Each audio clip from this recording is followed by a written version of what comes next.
ఈ వీడియోలో chronic cough గురించి మరికొన్ని కారణాలు మాట్లాడుకుందాం.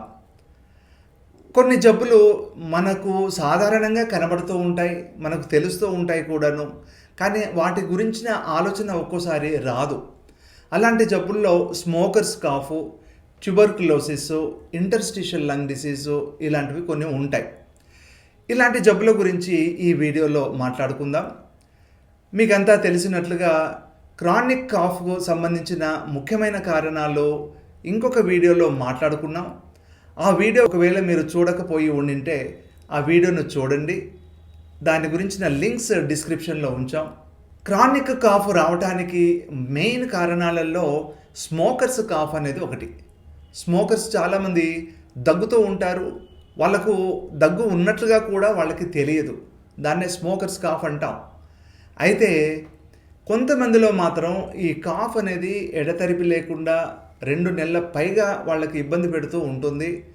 అలాంటి కొన్ని సందర్భాల్లోనే వస్తుంది. ఒకవేళ ఆ స్మోకర్స్లో ఇన్ఫెక్షన్ ఏదైనా వచ్చినా, నిమోనియా వచ్చినా, క్యాన్సర్ లాంటిది ఏమైనా వచ్చినా ఇలాంటి కాఫ్ ఎక్కువ రోజులుగా ఉండి ఇబ్బంది పెడుతూ ఉంటుంది.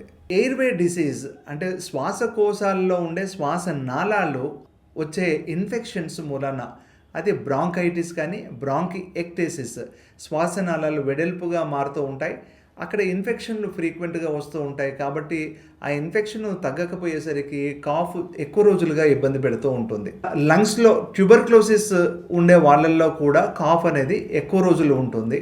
అదేవిధంగా ఏబిపిఏ లాంటి లంగ్ ఇన్ఫెక్షన్స్, ఫంగల్ ఇన్ఫెక్షన్స్ తగ్గకుండా ఉంటే కూడా వాటి వల్ల ఈ కాఫ్ అనేది ఎక్కువ రోజులుగా ఉంటుంది. కొంతమంది వాళ్ళు పనిచేస్తున్న వాతావరణంలో ఉండే పొల్యూషన్ బారిన పడ్డప్పుడు కూడా ఇలాంటి దగ్గు వస్తుంటుంది. ముఖ్యంగా కాటన్ ఇండస్ట్రీ కానీ, కోల్ ఇండస్ట్రీ కానీ, రైస్ మిల్లో కానీ, లేదా సామ్ మిల్లులో కానీ ఇలాంటి దుమ్ము ధూళికి ఎక్స్పోజ్ అవుతున్న వాళ్ళల్లో దగ్గు వస్తుంది.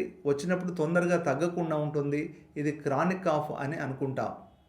కొంతమందిలో వాళ్ళు వాడుతున్న మందులతో కూడా దగ్గు వస్తూ ఉంటుంది. ముఖ్యంగా బీపీ కోసం వాడుతున్న బీటా బ్లాకర్స్ కానీ, ఏసీఈ ఇన్హిబిటర్స్ కానీ, లేదా కొంతమంది వాడుతున్న పెయిన్ కిల్లర్స్ వల్ల కూడా క్రానిక్ కాఫ్ వస్తూ ఉంటుంది. ఇంటర్స్టిషియల్ లంగ్ డిసీజ్ అనే వ్యాధిలో కూడా దగ్గు ఎడతెరిపి లేకుండా కంటిన్యూస్గా క్రానిక్ కాఫ్గా ఇబ్బంది పెడుతూ ఉంటుంది. కొంతమందిలో సైకోజెనిక్ కాఫ్ వస్తుంది. ఈ సైకోజెనిక్ కాఫ్లో వాళ్ళకి సైకలాజికల్ డిస్టర్బెన్సెస్, డిప్రెషను, యాంగ్జైటీ ఇలాంటి ప్రాబ్లమ్స్ ఏవైనా ఉన్నప్పుడు వాళ్లకు కాఫ్ వస్తుంది. ఆ కాఫ్ తొందరగా తగ్గకుండా ఎన్ని మందులు వాడినా తగ్గకుండా ఉంటుంది.